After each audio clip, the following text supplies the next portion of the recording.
바이블 아카데미로 무려 3달 만에 다시 이 자리에 서니까 다른 교회 온 것처럼 굉장히 떨립니다. 성도님들, 안도현이라는 시인을 아십니까? 저도 시인 몇 명 모르는데 유일하게 아는 분 중에 한 분인데, 안도현의 시 중에 너무나 유명한 시인 연탄재 발로 함부로 차지 말라라는 시가 있습니다. 주요 부분 같이 한번 읽겠습니다. 연탄재 발로 함부로 차지 마라. 너는 누구에게 한 번이라도 뜨거운 사람이었느냐. 지금껏 살아오시면서 우리 성도님들의 마음을 가슴 벅차게 혹은 마음을 따뜻하게 해주었던 그러한 소중한 존재가 몇이나 되십니까? 아니면 우리는 지금까지 인생을 살아오면서 단 한 번이라도 누군가에게 뜨거운 사람이었던 적이 있습니까? 방금 함께 읽은 안도현의 시에 나오는 이 연탄은 그 몸을 태워서 사람을 따뜻하게 해주는 도구입니다. 이 시에서 안도현은 우리가 이 땅을 살아가면서 단 한 번이라도 다른 누군가에게 의미 있는 존재, 필요한 존재로 살아본 적이 있었는지 한번 질문합니다.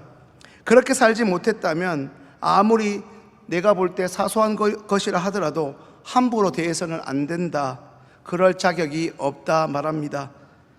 오늘도 예배 자리에는 우리는 매일의 삶 속에서 우리를 대하는 사람들에게 어떠한 존재로 각인되고 있습니까? 꼭 필요한 사람입니까?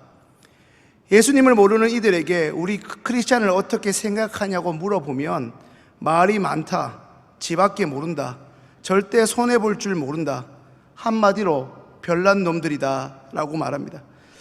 오늘도 오후 예배까지 우리는 매주 꼬박꼬박 누구보다 수당 주는 것도 아닌데 참 교회 열심히 나오고 예배라면 절대 빠지는 법이 없는데, 그런데 왜 우리는 세상 사람들에게 그저 별난 사람으로 인식되고 있습니까? 그것은 그들에게 비춰지고 보여지는 우리 믿는 자들의 삶의 모습이 너무나 자기중심적이고 예수의 가르침과는 다르게 이기적으로 보이기 때문일 것입니다. 하나님을 믿지 않는 이들로 하여금 우리와 같은 교회에 가고 싶은 구별된 삶의 모습과 거기에 합당한 감동적인 모습은 보여주지 못하면서 언제까지나 그들의 마음을 불편하게만 하기 때문입니다. 예수 모르는 그들이 볼 때는 주일날 우리의 모습이 교회 안에 여러 가지 봉사로 분주하기만 할 뿐 결코 하나님을 모르는 자기들과 별반 다를 것 없는 그저 사람일 것으로 보이기 때문입니다. 2026년도 어느새 반년 가까이 훌쩍 지나버렸는데요, 그 사이 본인의 신앙은, 나 자신의 신앙은 이전보다 얼마나 자랐고 깊어졌다 생각하십니까? 성도님들, 혹시 유치하다라는 낱말의 뜻을 알고 계십니까? 이 유치하다라는 말의 뜻은 수준이 낮거나 미숙하다, 하는 짓이나 말이 그 나이에 어울리지 못하다. 쉽게 말해서 무엇입니까? 나이값 못한다입니다. 나이값 못한다는 이 의미의 이 유치하다는 단어를 우리의 신앙으로 적용해보면 이렇습니다. 오늘처럼 주일 오전 예배부터 지금 오후 찬양 예배까지 이 자리에 나온 우리가 그동안 교회에서 보낸 그 시간의 양이 많고 적음이 우리의 신앙의 성숙을 결정하지 못한다는 것입니다. 오늘 말씀을 준비하면서 이와 관련된 기사를 읽었던 예전의 기억이 떠올라 잠시 소개해드릴까 합니다. 먼저 하나는 아름다운 할머니, 또 하나는 멋진 할아버지에 관련된 글입니다. 그날도 평소처럼 지하철을 타고 마침 방금 생긴 자리에 앉아서 목적지로 가고 있던 어느 학생이 갑자기 자신 앞에 흰머리가 힐끗한 할머니를 보게 되었습니다. 순간적으로 할머니에게 자리를 양보해야겠다 싶어 자신의 소지품을 주섬주섬 들고 일어서려던 그때 자신 앞에 서 계셨던 할머니께서 한사코 손사래를 치시며 학생에게 이렇게 말했습니다. 학생, 정말 괜찮아요. 나 같은 늙은이는 늘 집안에만 있는 사람이지만 요즘 젊은 학생들은 공부해야 될 것도 너무 많고 힘든 취업 준비하느라, 그리고 용돈 번다고 아르바이트 하느라 얼마나 피곤하겠어. 이렇게 말을 끝내시며 얼른 다른 열차칸으로 옮기셨다고 합니다. 끝끝내 자리 양보를 거절하시는 이 할머니에게서 생각지도 못한 감동을 받은 학생은 타던 지하철을 내리자마자 자신의 페이스북에 이 훈훈한 이야기를 올렸고 그 이 미담은 순식간에 많은 이들에게 회자되었습니다. 이 미담은 많은 이들에게 공유되었고 저도 알고 있지 않겠습니까? 또 하나의 기사는 평생 교육자로 사시다 은퇴하신 또 다른 한 어르신의 이야기입니다. 그분이 인터뷰한 많은 내용이 있었지만 그 중에 너무나 인상 깊은 한 대목이 있어 이것 또한 우리 성도님과 함께 나눠보고자 합니다. 사람이 나이 든다고 지혜로워지는 것이 결코 아니야. 젊어서부터 지혜로운 사람이 그저 나이를 먹는 거지. 사람이 나이 든다고 지혜로워지는 것이 아니라 젊어서부터 지혜로운 사람이 나이를 먹는 것이지. 성도님들 어떠십니까? 그 할아버지의 이 말씀이 제 내리에서 떠나지 않고 꽤 오랫동안 머물고 있습니다. 그렇다면 성도님들, 어르신과 노인의 차이를 알고 계십니까? 쉽게 정리하면 젊은이들에게 존경을 받으면 어르신입니다.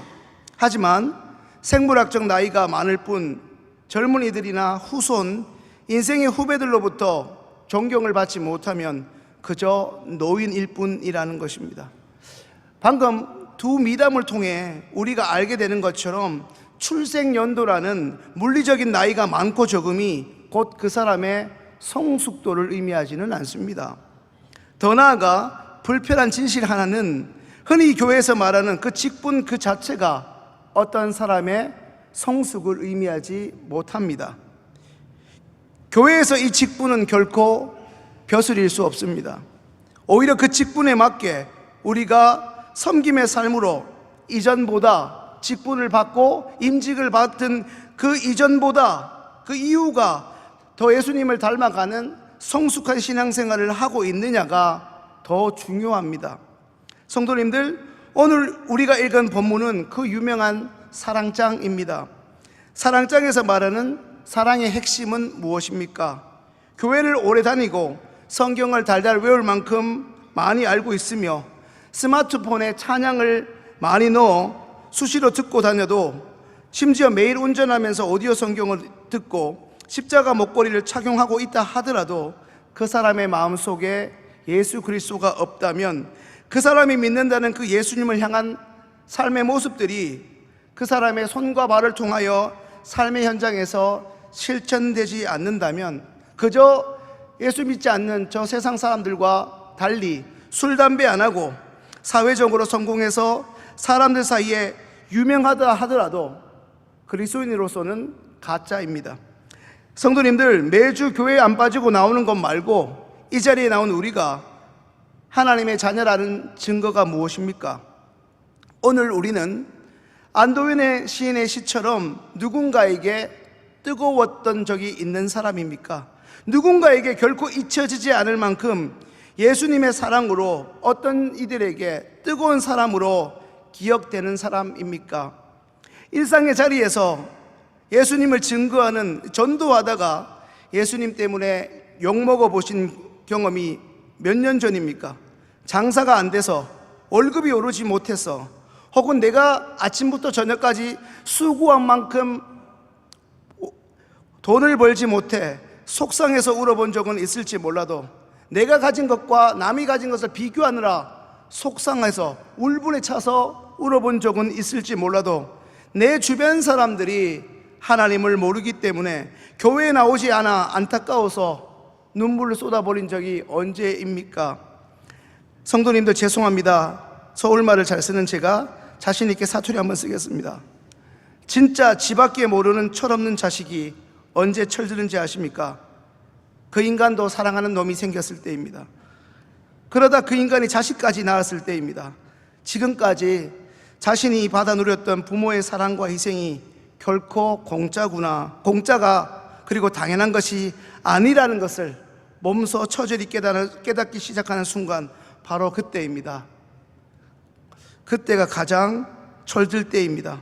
부모를 비롯한 많은 이들의 헌신과 눈물이 비로소 나를 지금 있게 했구나라는 것을 몸소 깨닫는 것입니다.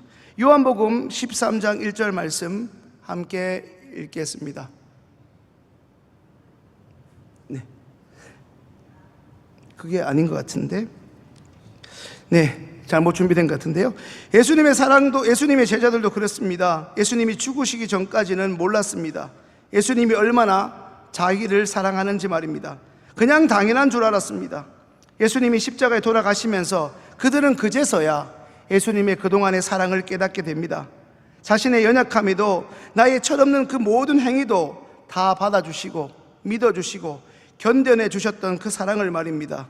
성도님들, 성숙해졌다, 우리의 인격이, 특별히 우리의 신앙이 성숙했다라는 것은 무엇을 의미할까요?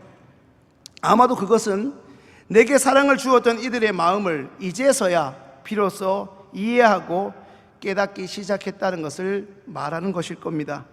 그리고 그 사랑을 이제 나도 누군가에게 베풀고 나누면서 살아가야겠다 다짐할 때입니다.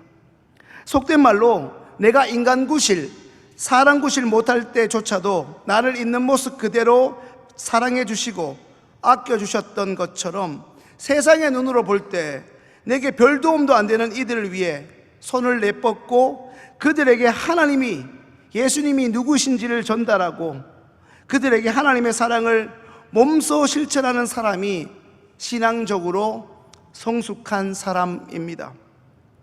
성도님들, 2025년의 마지막 시간과 2026년의 첫 시간을 교회에서 보냈던 송구영신 예배를 기억하십니까? 그때에 비해 오늘 우리의 신앙의 키는 얼마나 더 자랐고 신앙의 인격은 이전보다 얼마나 넓어졌습니까? 예수님의 사랑 때문에 주님의 허락하신 그 물질을 그저 나만, 나의 즐거움과 나의 쾌락을 위해 쓰는 것이 어느 순간 죄라는 생각이 들어 내 지갑을 다른 이들에게 열어서 사용해 본 적은 도대체 몇 년 전의 일입니까?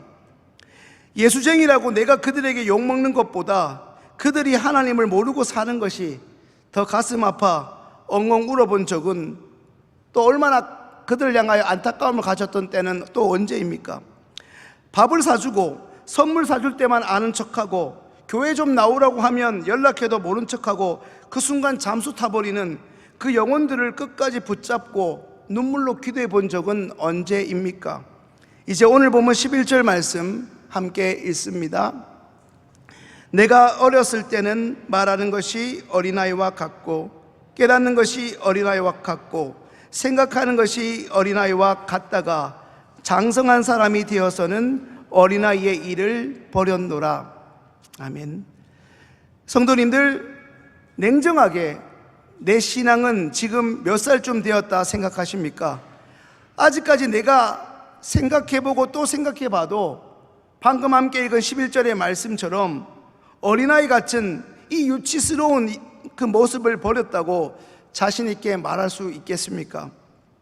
지금껏 꽤나 우리는 오랫동안 교회를 출입하고 그 예배에서 누구보다 많은 횟수의 예배를 드렸던 사람답게 오늘 오전 주일 예배 담임 목사님의 말씀처럼 우리 삶의 모든 자리에서 심지어 내가 그리스도인인지 아무도 모르는 보이지 않는 그곳에서도 하나님만 의식하며 성실하고 신실하게 살아가고 계십니까?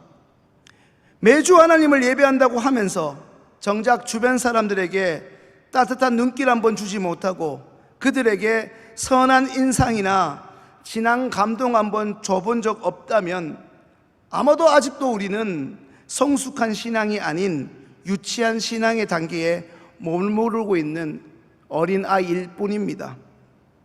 여전히 나밖에 모르는 어린아이 신앙입니다.